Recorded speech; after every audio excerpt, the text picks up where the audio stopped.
Bom dia, eu sou Júlia Vilchen, repórter do Seu Dinheiro, e hoje a gente está aqui para falar sobre o que está acontecendo com o Bitcoin, que teve uma queda bastante relevante esse ano.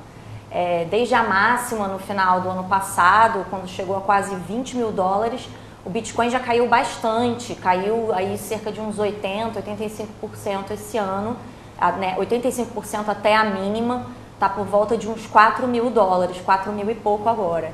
E aí aqui eu tô com os colunistas do Seu Dinheiro que falam sobre criptoativos, o Vinícius Bazan e o Nicolas Sack, e eles vão contar um pouquinho para vocês sobre o que está acontecendo, se tem algum pânico nos fundamentos dos criptoativos, o que está acontecendo com o Bitcoin que está caindo tanto. Então eu vou começar jogando a bola para vocês e perguntar a pergunta geral. Afinal, o que está acontecendo com o Bitcoin que caiu tanto esse ano? Quer começar? Vamos lá. O Bitcoin acabou, tá, gente? É isso que eu queria falar. Não, tô brincando. Na verdade, não é surpresa que ele continua caindo. Eu acho que o que surpreendeu, na verdade, foi essa alta exacerbada que teve no ano passado, né? Que subiu na casa de 3 dígitos ao longo de pouco menos de 2 meses.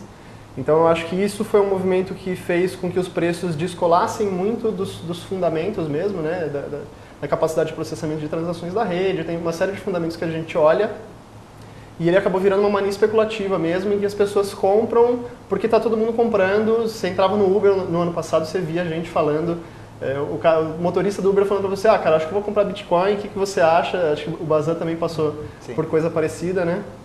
E...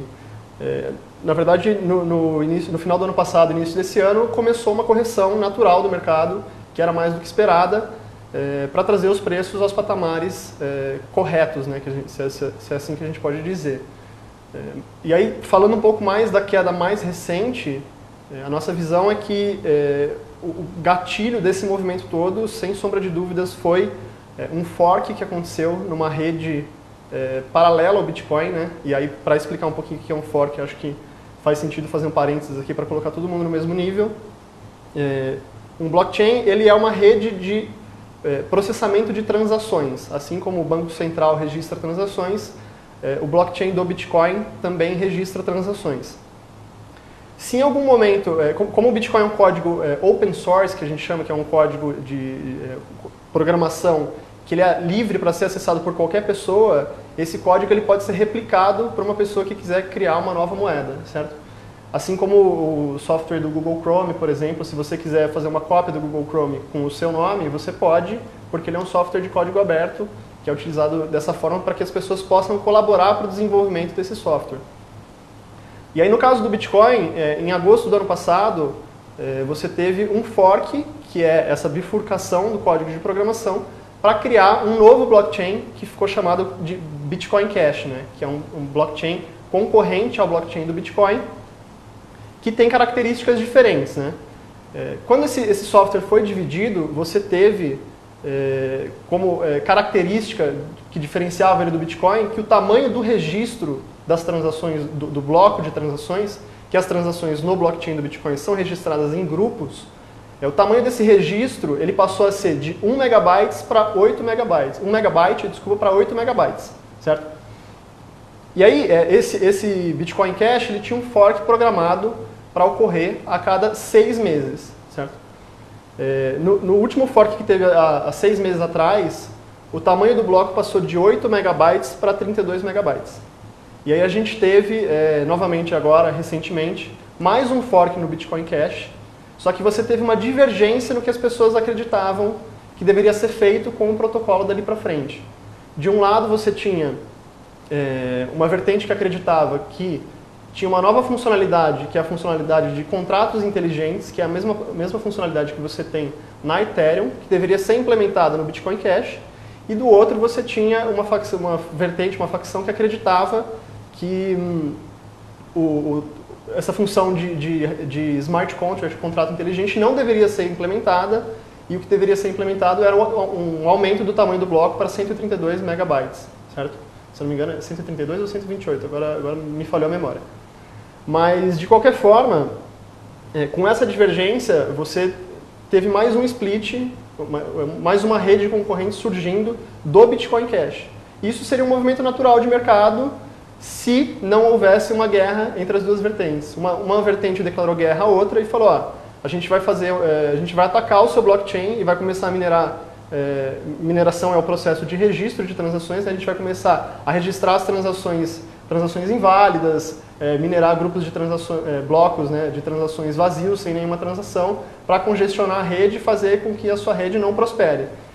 E aí, isso veio da vertente que a gente chama de Bitcoin Satoshi's Vision, que é a visão de Satoshi, que para mim é uma arrogância o cara que criou isso falar que é a visão de Satoshi, porque quem criou o Bitcoin foi um pseudônimo que ninguém sabe quem é, que é Satoshi Nakamoto. E quem estava encabeçando essa vertente era o Craig Wright, que é um cara que já foi desmistificado, mas ele alegou que ele era Satoshi Nakamoto, né? E aí ele até ganhou o apelido de falso Satoshi, fake Toshi, né? Por conta disso.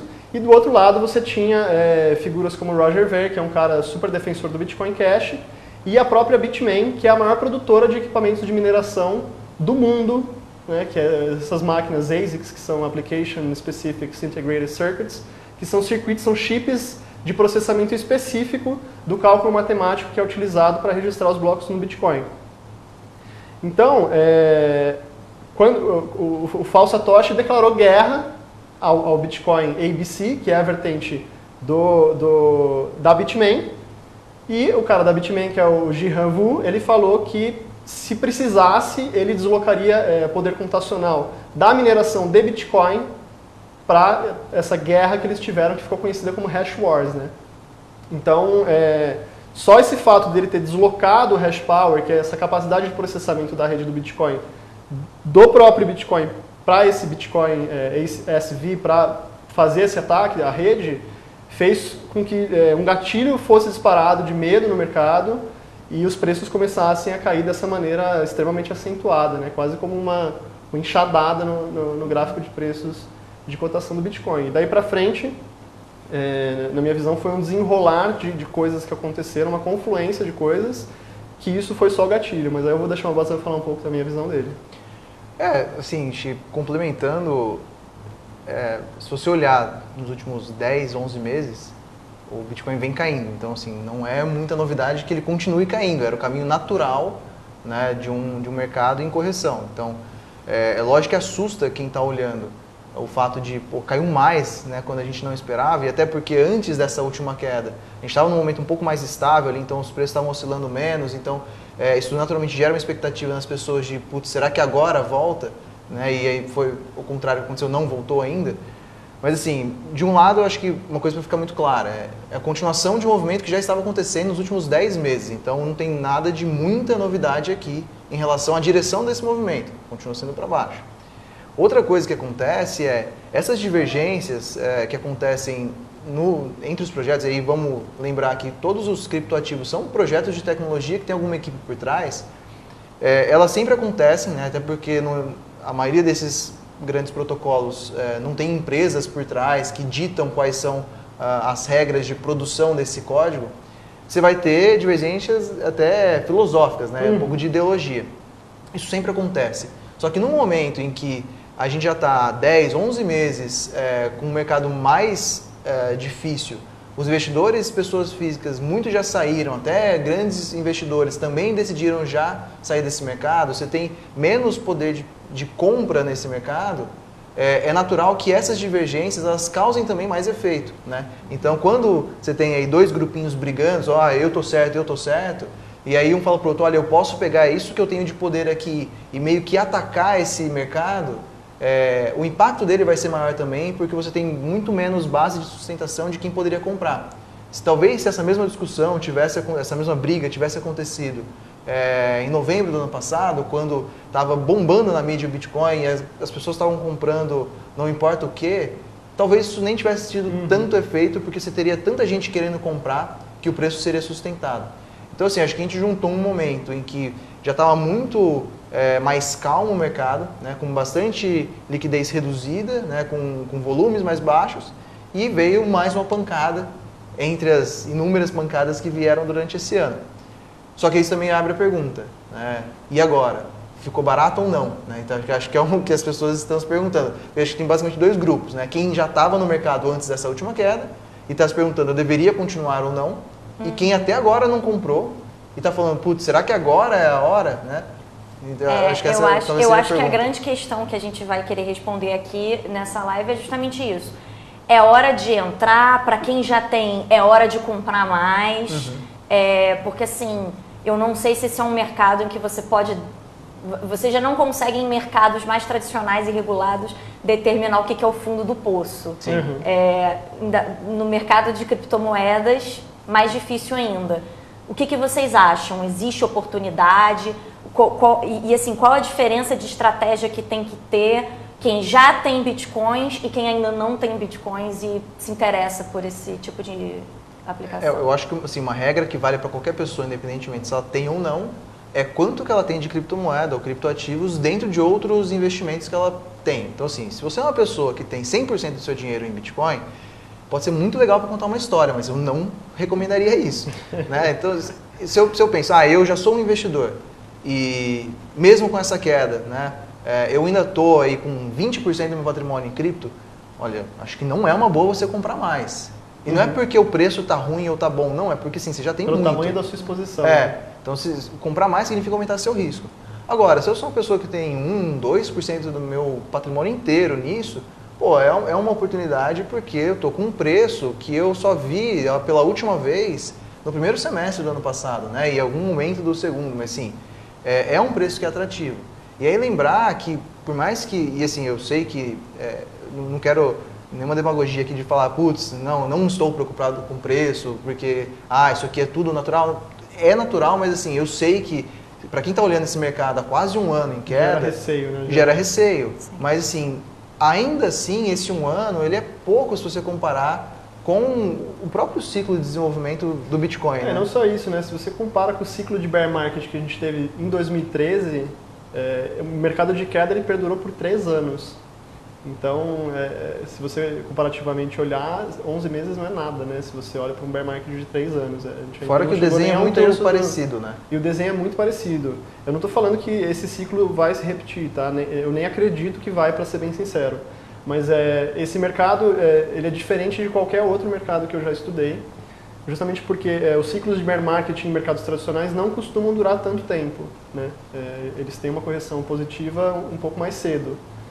Mas o Bitcoin, eu acho que como todo mundo já conseguiu perceber, ele é bastante diferente de qualquer outra classe de ativo. Né? Mesmo se você pegar um mercado parecido, que foi o mercado de tecnologia, no advento da internet, né, e quando a gente faz o paralelo com a bolha.com lá no início dos anos 2000, você também teve aquele movimento de alta muito expressiva, uma estouro de bolha, e aí também 2 anos de empresas ali sofrendo também quedas de 90%, 95%, boa parte delas não voltaram para o mercado, da mesma forma que boa parte dos criptoativos não vão voltar para o mercado depois de um movimento como esse. Só que assim, a gente está falando de 2.000, 3.000 criptoativos, e mesmo que eu considere 5% deles como sendo bons ativos, eu ainda tenho 100 para investir. Né? E aí, se você pegar até 2002, 2004, você tinha ainda um processo de reconstrução dessas empresas, e foi daí que surgiu, né, o Google com mais força, a Microsoft com mais força, a Amazon, outras empresas que foram surgindo pós-bolha. Então, assim, é um movimento que, e isso é importante deixar claro, esse tipo de volatilidade, de mudança de preços abrupta, ela faz parte de mercados onde você não consegue dizer tão bem o preço. Né? A gente às vezes tenta dizer que o valor do Bitcoin ou de uma moeda é o preço. Sim, essa talvez seja a melhor estimativa, mas não é a estimativa correta. Então, pouco dá para afirmar, por esse movimento para cima e para baixo, de quanto vale ou não vale aquele ativo. Então, assim, para mim continua tendo muito valor o que os principais ativos do mercado de criptomoedas, de criptoativos têm, que não necessariamente está dito no preço hoje. E aí, hoje eu compro pensando em 5, 10 anos, porque mesmo que ano que vem, começo do ano, isso bombe de novo, eu ganhe muito dinheiro, eu sei que eu posso ganhar muito mais num horizonte maior, porque uma coisa é inevitável, a gente tem que esperar o ciclo de desenvolvimento de tecnologia. E assim, as pessoas não vão fazer isso da noite para o dia. Tempo, né? Isso leva tempo. Se você, Não sei se algum das pessoas que estão nos assistindo já trabalharam com desenvolvimento de software, e um projeto de desenvolvimento de software ele leva muito tempo para acontecer, porque o cara precisa codificar linha por linha, né? Então não é uma coisa simples, não é algo trivial. Só você olhar de quando surgiu o primeiro computador, aquele negócio gigantesco numa sala, até um computador... Um microprocessador de celular hoje em dia, que é do tamanho de um pedacinho de unha, né? Leva tempo, né? Esse tipo de coisa. E aí achei legal que você puxou a questão do investir no máximo 5% do seu patrimônio, ter uma regrinha de ouro que a gente chama, que é invista o dinheiro da pinga e não do leite, né? Porque você pode flutuar nesses movimentos de queda de preço com tranquilidade, sabendo que é uma pequena fatia do seu capital que está alocado nesse tipo de coisa, né?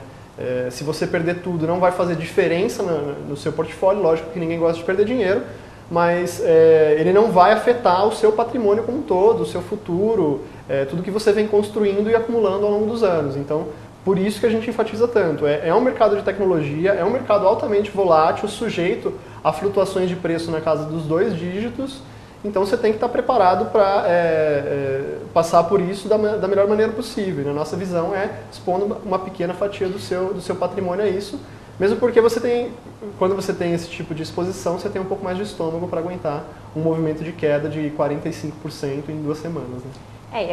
E para quem toma uma pinga mais barata, agora está mais fácil de entrar, né? Para quem toma uma Maria Isabel, fica mais difícil, mas para quem toma uma pinga mais modesta... Santiago, né? Que custa 400 pratas. Tá mais fácil agora de entrar. E eu queria falar também... Só fazendo um parênteses aqui do que o Bazan falou, que eu achei muito interessante também, da questão da comparação com a bolha especulativa que rolou nos anos 2000 na internet. Eu tenho estudado muito uma autora que ela chama Carlota Pérez, que ela é professora da London University of Economics, que é uma universidade renomada em termos de economia, e ela explica esses ciclos de movimentações de bolha e principalmente das ascensões de novas tecnologias de uma maneira que eu achei muito interessante, né? Ela fala que esse processo acontece em 2 fases. Você tem a primeira fase de instalação, que é quando você constrói toda a infraestrutura necessária para que cada vez mais pessoas tenham adesão a essa nova tecnologia, né? Mas que ali no começo vão só entrar os early adopters, os caras que são mais nerds, mais engajados nesse tipo de coisa. Invariavelmente, ou na maioria das vezes, na verdade, essa tecnologia ela vai passar por um período de muita especulação financeira, porque as pessoas vão começar a inflar o potencial real que ela tem de solucionar os problemas da humanidade. Assim, você vê que ano passado tinha gente falando de blockchain para solucionar o problema de absolutamente tudo que você pode imaginar. Assim. Tipo aspirina, assim. Aspirina, uma aspirina, tomou para qualquer coisa resolveu o problema, entendeu? E não é bem assim. Quando você estuda o blockchain a fundo, você entende que ele também, como qualquer outra tecnologia, tem as suas limitações, mas que para alguns casos específicos ele funciona muito bem. E dinheiro é uma delas, entendeu? Remessas, esse tipo de coisa, funciona muito bem. Smart contracts, que são os contratos inteligentes que se auto-executam, que é o que a Ethereum faz, por exemplo, também funciona muito bem. Qualquer tipo de sistema que precise de registros imutáveis, o blockchain é uma baita tecnologia. Agora, ele não vai solucionar todos os problemas da humanidade. E aí, nessa teoria dela, sempre depois desse ciclo de inicial, você tem ele é sucedido de uma mania especulativa, porque todo mundo começa a acreditar que ele vai solucionar todos os problemas. Você encontra um nível de investimento recorde, que faz justamente o que aconteceu com o Bitcoin no ano passado, que é os preços descolarem do próprio desenvolvimento tecnológico que caminha a passos lentos. E invariavelmente, né, num movimento como esse, depois você tem o estouro da bolha, a quebra dos preços, né, a queda sucessiva e abrupta dos preços, que foi o que aconteceu nos anos 2000 com a internet e é o que aconteceu agora com o Bitcoin.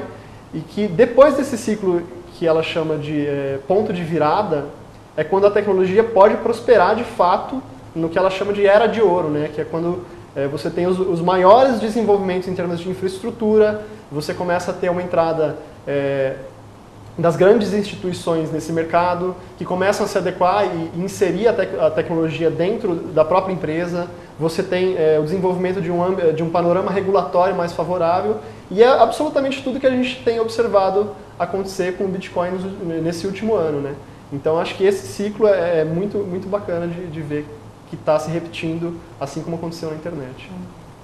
Queria aproveitar isso que vocês falaram, até esse paralelo, né, essa comparação com o que aconteceu com as empresas de tecnologia nos anos 2000. Esse movimento de agora, além de ser uma correção e além dessa questão dessa guerra aí do Bitcoin Cash, pode ter alguma relação com o mercado das empresas de tecnologia hoje, que na Bolsa Americana também estão sofrendo aí algumas ações de algumas empresas estão tendo um impacto forte esse ano? Vocês acham que tem relação que as criptomoedas, os criptoativos acabam sendo afetados pelo movimento de grandes empresas como Apple, Google, etc? Sim, porque no final tudo é dinheiro, né? Então, assim, se eu sou uma pessoa que eu tenho algum dinheiro em títulos, eu tenho algum dinheiro em ações, eu tenho algum dinheiro em cripto, eu tenho algum dinheiro em opções, eu tenho níveis de risco diferentes, né? E aí, em algum momento, se uma classe até menos arriscada do que cripto começa a performar mal, é natural que eu tire meu dinheiro de lá, e aí também é natural, né, pelo menos numa média do mercado, que eu pense que outras coisas mais arriscadas também deveriam ter uma exposição menor no meu portfólio. Então, assim, tem total relação, pelo menos na minha opinião, no sentido de que se você tem empresas de tecnologia, ou enfim, qualquer tipo de capital de risco fora de cripto sofrendo, cripto também vai sofrer. Pelo menos isso no curto prazo, né? E aí até muito se fala de, por exemplo, no caso do Bitcoin especificamente, que ele é um porto seguro como reserva de valor, em que no momento de crise extrema as pessoas tenderiam a fluir para ele em detrimento aos ativos tradicionais. Isso realmente pode acontecer, mas no curtíssimo prazo, pelo menos, não vai acontecer justamente porque ele também é um ativo de risco e é difícil as pessoas, de um momento para o outro, se ligarem de que, putz, eu deveria realmente ter todo o meu dinheiro aqui, mesmo que ele seja um ativo de risco, porque ele é uma classe totalmente separada de governo, de instituições financeiras e coisas do tipo. Então, assim, tem reflexo, não tem como negar. Talvez, num prazo um pouco maior de análise, isso seja menos verdade, porque aí você não tem também tantos fatores de um lado que impactem tanta no outro, correlação, né? Entre as duas classes. Mas sim, sem dúvida, é também mais uma coisa que se adiciona nesse mercado. Se o mercado de ações global estivesse bombando, talvez também as pessoas tivessem... Porque, naturalmente, se eu investir R$10 numa ação, isso virou 20, agora eu tenho mais R$10, eu posso pensar em investir em outras coisas. Aí eu já ligo na minha cabeça, putz, o que mais eu poderia comprar além dessas ações? Cripto é uma opção. E aí o cenário inverso também faz sentido. Eu tinha $10 investido numa ação, agora eu tenho 5, eu preciso tirar dinheiro de algum lugar para repor as minhas finanças. Então também eu vou tirando de outras classes de ativo. Entendi. E aí tem a questão também você está observando no mundo todo um aumento da aversão a risco, né? Sim. E aí, como o Bazan falou, você tem cripto como safe haven, deveria ser considerado por muita gente, mas ainda tem muita gente que nem conhece cripto. E tem muita gente que tem um pouco de preconceito, acha que é uma tecnologia, principalmente porque você tem grandes investidores como Warren Buffett, você tem o Jamie Dimon, que é o CEO do JP Morgan, falando que é uma bolha, é uma fraude. Então isso gera muito receio no investidor, né? Puta, será que vale a pena eu investir nisso? Será que faz sentido? E até para os caras que estão nesse mercado, como o Bazan falou, que investem em outras coisas, ele acaba sendo correlacionado o risco desse cara em ações ou em Bitcoin, em criptoativos que sejam, porque uma coisa puxa a outra, né? É bem do jeito que ele falou. O cara está perdendo em ações, ele não vai manter em Bitcoin, porque ele está enxergando que é tão arriscado quanto, e se ele quiser migrar para uma reserva segura, ele vai para ouro, ele vai para bond, ele vai para qualquer outra coisa que não seja um ativo disruptivo ou que represente uma mudança de tecnologia. No fim do dia todo mundo tem conta para pagar, filho para criar, leite para comprar. Então, acho que sim, no curto prazo, sim, tem muita relação. Tá. E sobre o impacto dessa queda recente do Bitcoin nas outras criptomoedas, nos outros criptoativos, está sendo muito forte? O que ainda... Algum outro surge como oportunidade, por exemplo, porque está resistindo melhor a esse movimento? Porque eu imagino que o efeito contágio seja bastante grande nesse mercado. Normalmente é mesmo, e eu imagino que nessa situação esteja sendo. Hoje em dia tem inúmeros criptoativos. Tem algum que vocês veem como oportunidade, que esteja sendo mais resiliente? Enfim, o que vocês têm para falar sobre os outros?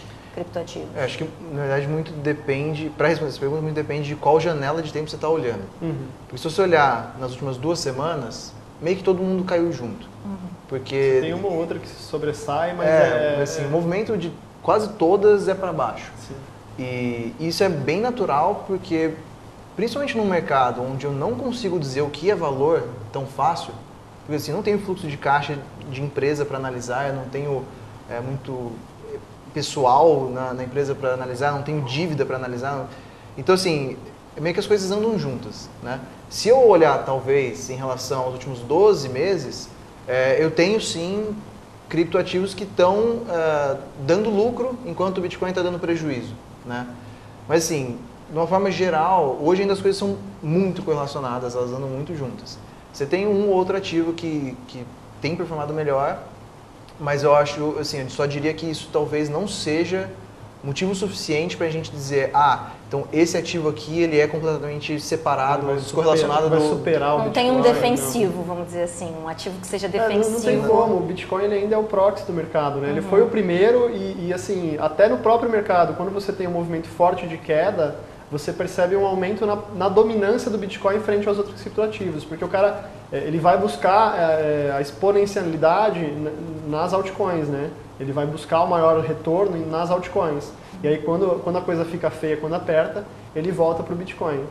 E aí esse mercado ele é um mercado muito parecido com o mercado de câmbio, porque ele é um mercado muito mais de fluxo do que de estoque, né?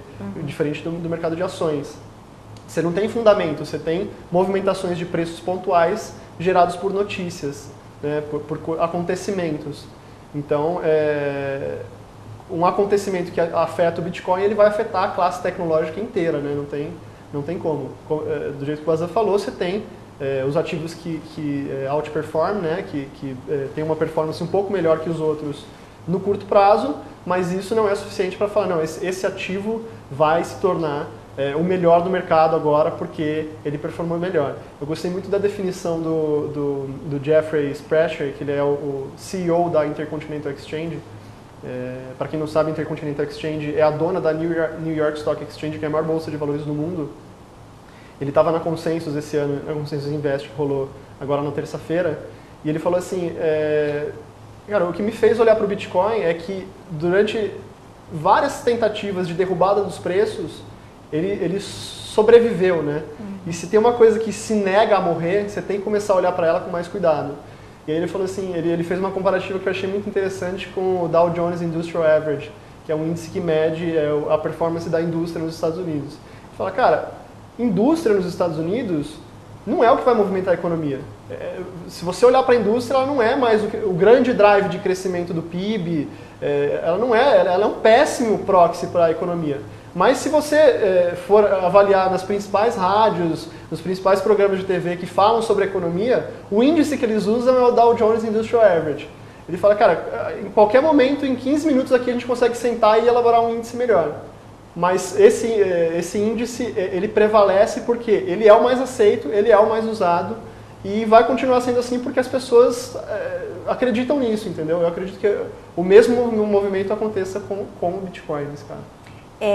Então eu vou aproveitar e engatar aqui uma pergunta de uma das pessoas que estão nos assistindo, Legal. Que tem um pouco a ver com isso. O Gladson Augustus pergunta, vocês acham que pode surgir no médio prazo uma nova criptomoeda que ocupe o lugar de liderança do Bitcoin no mercado depois desse racha que houve sobre a plataforma de registro? Não. Uma nova criptomoeda acho que não. Talvez uma já existente pode ser. Mas assim, também a gente tem que lembrar que mesmo com tudo o que aconteceu, o Bitcoin tem praticamente 100 bilhões de valor de mercado, né? Isso não é algo que se cria da noite para o dia. Talvez a segunda ou terceira moeda, Ripple, Ethereum, possam passar, pode ser, né? Ainda acho muito difícil. E aí também tem uma razão para isso, que hoje o Bitcoin ele é a moeda base para o mercado de cripto, porque qualquer exchange, né, qualquer corretora que você for aí, que não aceite compra de cripto com dinheiro fiduciário, né, com dólares, com euros, com reais, a base vai ser Bitcoin. Então, você tem alguns players que, eu quero comprar Litecoin, eu consigo comprar com Ripple. né? Mas a grande maioria é qualquer altcoin, né? Eu compro para Bitcoin, né? eu preciso comprar com Bitcoin. Então a porta de entrada para a grande maioria das pessoas é o Bitcoin. E se você for, e assim, eu falo de experiência própria, se você juntar aqui um grupo de 100 CFOs de empresas que têm interesse em comprar ou investir em cripto em algum momento, você perguntar para eles o que eles conhecem Bitcoin. Se você perguntar sobre o segundo ativo, 20% vai conhecer. Se você perguntar sobre o terceiro ativo, 10% conhecem. Então, assim, também é uma coisa que está na cabeça das pessoas. Talvez se você perguntar sobre a Initiative Kill, as pessoas vão conhecer, mas isso também não é algo que vai superar. Então, assim, não acho que é tão simples algo novo chegar e tomar o lugar de um ativo dominante nesse mercado, até porque as coisas são muito correlacionadas, como a gente estava dizendo.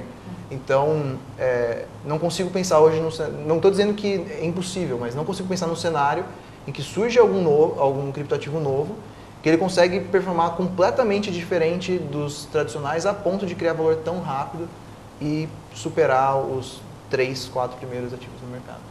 Eu acho que não só isso, né? O Bitcoin ele é internacionalmente reconhecido como a principal criptomoeda, não só por investidores, mas como reguladores, por exemplo, a CFTC, que é a comissão que regula commodities nos Estados Unidos, reconhece o Bitcoin como a única criptomoeda como commodity, né? Uma commodity digital que eles classificam, mas é a única dentre as tantas mil que existem a ser classificada como commodity. E isso é de fundamental importância, porque você começa a poder ter outros instrumentos derivativos do Bitcoin sendo negociados. É o caso dos futuros da CBOE, que é a bolsa uma das bolsas de Chicago, da CME, outra bolsa de Chicago. Agora a Nasdaq, que anunciou que vai lançar contratos futuros, a BACT, que é da Intercontinental Exchange também. Então você tem toda uma infraestrutura criada em torno do Bitcoin, tanto em termos de instrumentos de derivativos quanto em questões tecnológicas, que fazem com que ele seja a soberania ali mesmo, não tem como, sabe? Acho que no caso, para algo superar o Bitcoin enquanto meio de processamento de transações, teria que ser algo completamente revolucionário, assim como o Bitcoin foi para o mercado tradicional, entendeu? Acho que precisaria ser algo que disruptasse aí o Bitcoin, sabe? Essa é a acho visão. que talvez um caso que fosse possível, se a gente estivesse falando, por exemplo, de criptomoedas nacionais, então assim, de bancos centrais criando ativos como esse, e aí é natural que você pense que existe um processo de adoção mais rápido e mais dinheiro que possa fluir ali. Só que aí também não sei nem se dá pra gente comparar muitas coisas, porque não é um ativo que vai estar ali na tela do CoinMarketCap mostrando como algo comparativo. Então, ele não vai ser descentralizado, ele não vai ter mineração. Vai ser um ativo diferente, sabe? Apesar de ser um ativo que talvez tenha maior adesão, maior valor de mercado, uma série de coisas, vai ser um ativo diferente, porque o grande trunfo do Bitcoin é ele ser apartado de qualquer nação e ser meio que a internet do dinheiro. Sim. Só um parênteses antes de você seguir para a próxima pergunta, eu queria deixar muito claro que a bifurcação que aconteceu não foi no Bitcoin, foi na bifurcação que aconteceu no Bitcoin no ano passado, que a gente chama de Bitcoin Cash, que pelo nome de ser Bitcoin Cash pode confundir muitas pessoas. O conflito acontece dentro da questão do Bitcoin Cash. Não é do Bitcoin, tá? E uma dúvida que me ficou a respeito disso esse conflito, essa guerra de usuários que está tendo dentro do Bitcoin Cash, isso pode representar alguma ameaça de segurança, alguma coisa assim aos sistemas de criptomoedas? Vocês detectam alguma coisa nesse sentido? Porque essa questão da segurança também é algo que deixa os investidores bastante receosos.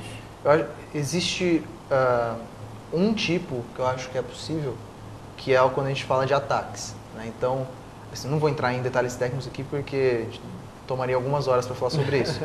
Mas, como os mineradores, que são quem validam as transações e aí são recompensados com novas moedas, eles têm o poder de processamento dessa rede, né, de redes diferentes, existem ataques que acontecem aos protocolos. Então, eu posso ser um grupo de mineradores e criar um ataque cibernético a um protocolo X, então a uma criptomoeda, de modo a controlar ou modificar a natureza dela e aí, basicamente, criar uma falha de segurança.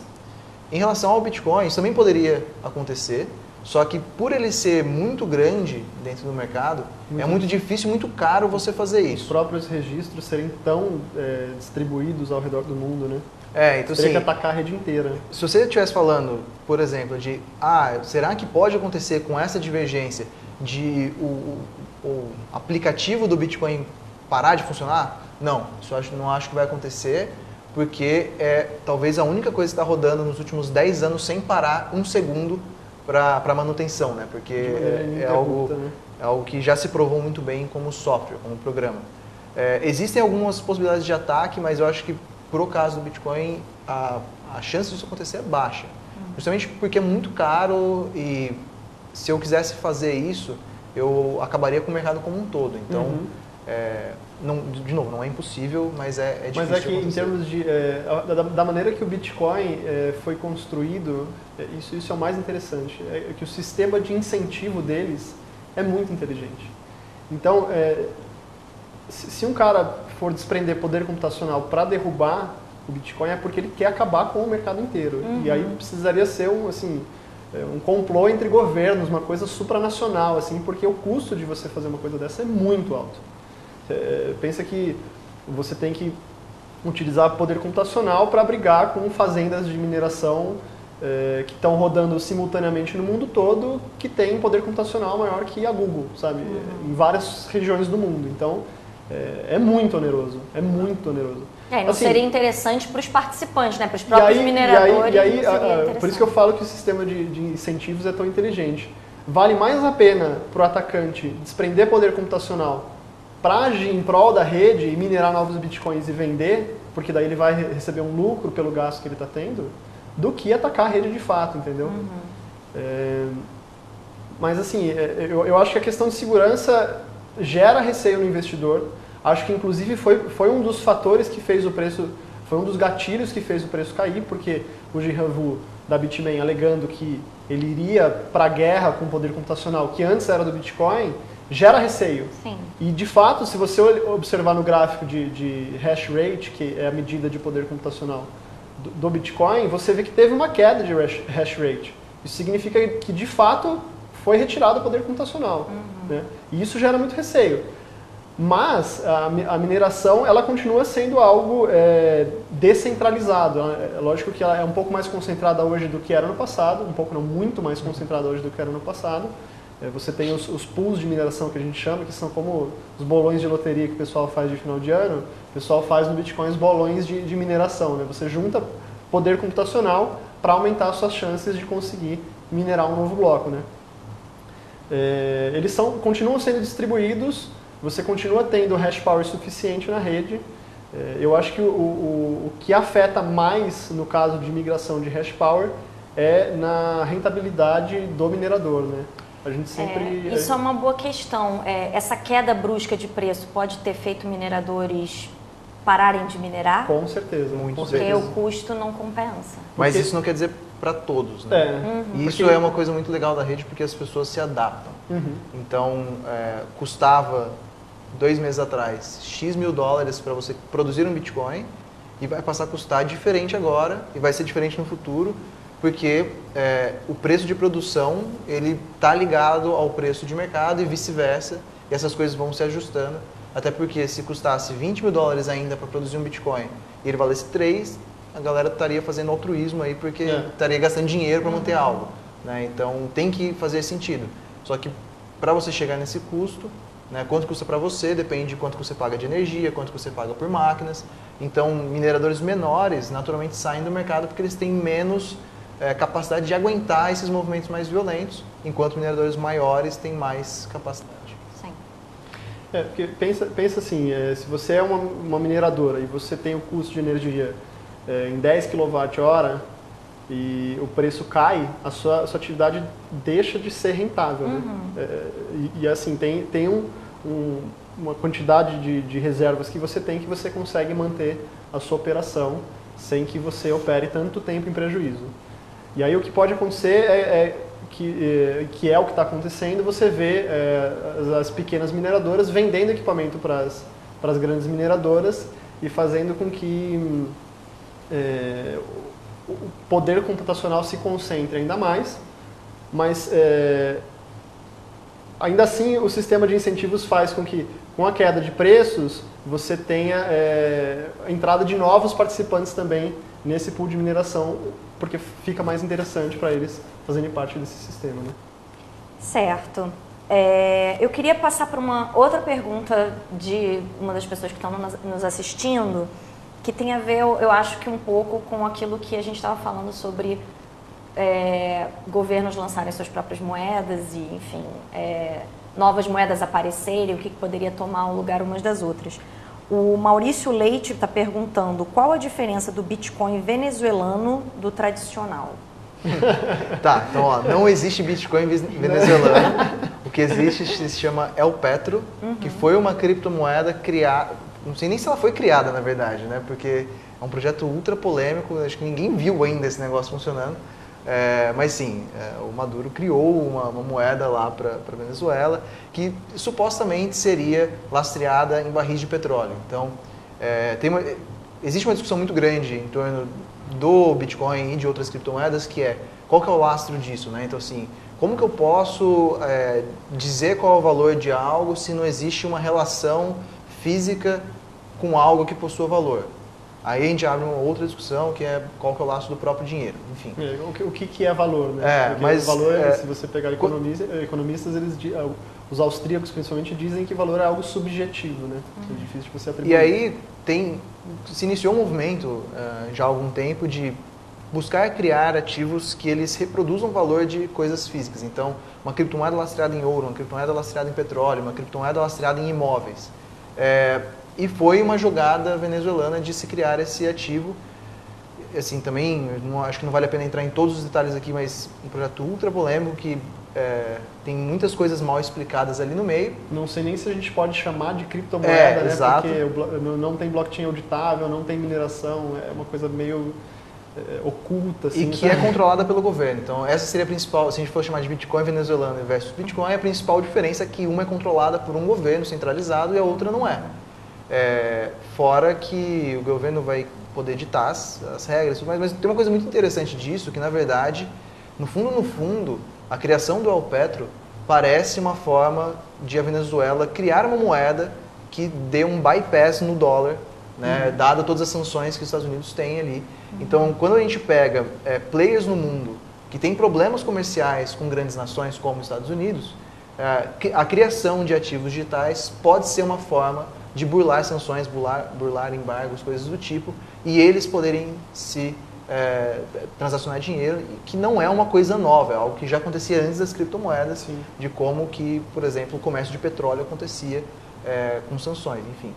Mas sim, existem inúmeras diferenças, na verdade não tem muito a ver uma coisa com a outra, e eu particularmente diria para você ficar longe do Bitcoin venezuelano. Uma das coisas curiosas também da Venezuela é que, falando em Bitcoin venezuelano, a Venezuela é um dos países o país do mundo onde é mais vantajoso você minerar Bitcoin, porque o custo de energia deles é muito baixo, né? A energia elétrica é subsidiada pelo governo, então você tem famílias na Venezuela que vivem, que oferem 80% da sua renda de mineração de Bitcoin, por isso que criptomoeda é tão conhecido lá, né? O Bitcoin não é a única que é amplamente utilizada na Venezuela, você tem a Dash também, que é uma criptomoeda na minha visão um pouquinho mais centralizada, porque ela tem um grupo ali que dita as diretrizes do caminho que ela vai seguir, mas ainda assim ela é bastante utilizada na Venezuela, visto que a moeda venezuelana está sofrendo uma crise violenta de hiperinflação, né? Certo. Eu queria só encerrar aqui com uma última pergunta a respeito das iniciativas de regulação dos mercados de criptoativos que estão surgindo, né? A própria CVM já deu aí os primeiros passos para regular fundos de criptomoedas.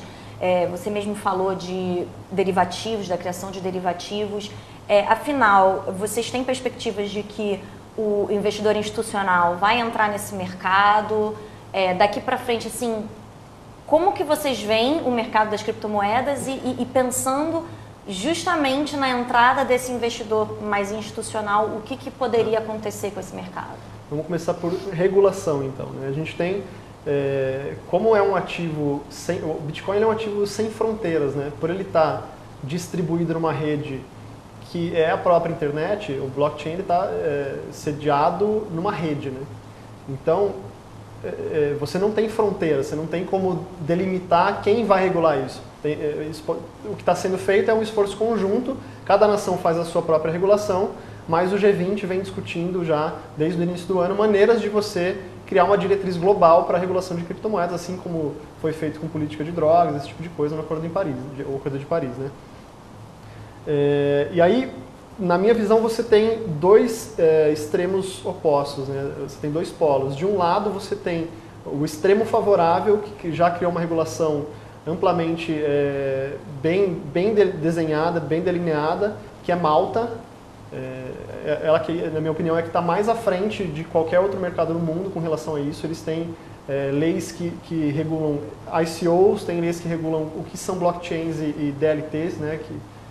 São Distributed Ledger Technologies, que são essas tecnologias que se espelharam no blockchain, mas são centralizadas, como Hyperledger, você tem o Quorum do JP Morgan, tem várias tecnologias nesse sentido. E criou regulamentações para investidores, então eles não taxam criptomoedas, eles têm um ecossistema extremamente favorável para quem quer empreender nesse mercado, e é justamente por isso que você tem um número imenso de empresas migrando para lá, porque eles saíram na vanguarda, e essa é uma das grandes vantagens de você sair na vanguarda, né? Você atrai capital do mundo inteiro para o seu mercado. E no outro polo, você tem a China com sanções pesadas para o mercado. Criptomoedas não foram efetivamente proibidas lá, mas as exchanges foram proibidas de aceitar pagamentos em moeda fiduciária, em yuan, né? Seja lá qualquer outra moeda que eles forem usar. As exchanges foram proibidas de operar na China, ICOs foram completamente banidos. Na capital, os hotéis e shopping centers e espaços de eventos foram proibidos de sediar eventos relacionados a criptomoedas. E isso tudo vai muito na diretriz chinesa de regulamentar as coisas, né? De controle populacional, controle do próprio cidadão. Ele não vai permitir que os cidadãos usem livremente uma tecnologia que permite que ela seja completamente independente do Estado, né? E aí, no meio termo, você tem vários países, né? Brasil, como você falou, a CVM, surpreendentemente está adotando medidas que, na minha opinião, são bastante positivas para o mercado. A possibilidade de um investidor, de um fundo, investir indiretamente no mercado, investindo num fundo lá fora, investindo em derivativos que seja, é algo muito interessante já. A CVM pretende criar isso já está em andamento, criar um sandbox regulatório para empresas do setor que queiram atuar nesse sentido. Então, para mim, isso já é um sinal verde para os investidores institucionais começarem a estudar o mercado e ir nessa direção. E aí, falando para mim, no mercado que é referência em termos de investimento institucional, não dá para não falar dos Estados Unidos, né, que eles são o maior mercado do mundo.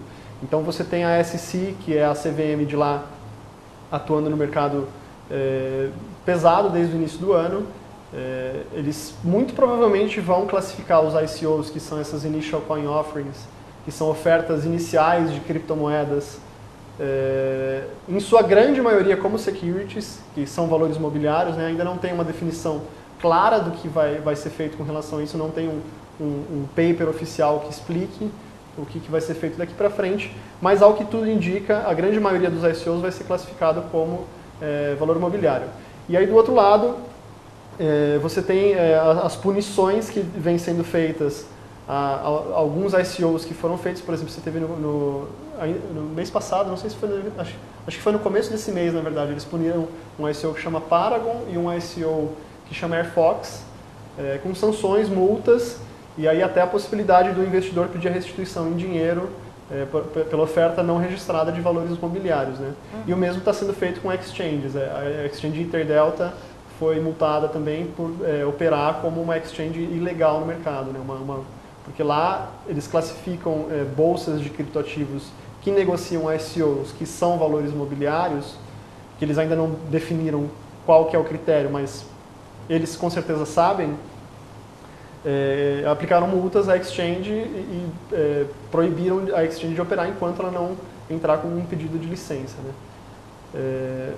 E aí, ao mesmo tempo, você tem a CFTC, que é a agência que regula commodities, classificando o Bitcoin como uma commodity digital, o que facilita muito a criação de novos instrumentos de investimento, como os próprios futuros, mas o que a gente discute muito são os ETFs, que são os fundos de índice, que são os fundos que têm as cotas negociadas em bolsa, né?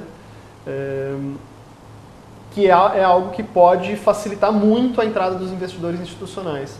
Porque o grande problema da entrada do investidor institucional é que, por lei, ele precisa ter um custodiante autorizado. E a custódia de criptoativos ainda é feito, em sua grande maioria, como custódia ao portador. Então, quem é o detentor do criptoativo é que deve custodiá-lo. Só que no caso do criptoativo tem uma série de problemas para o institucional, porque vamos supor que o institucional está aplicando um fundo de pensão da Califórnia, está aplicando em criptomoeda um conjunto de investimentos de várias famílias dos Estados Unidos.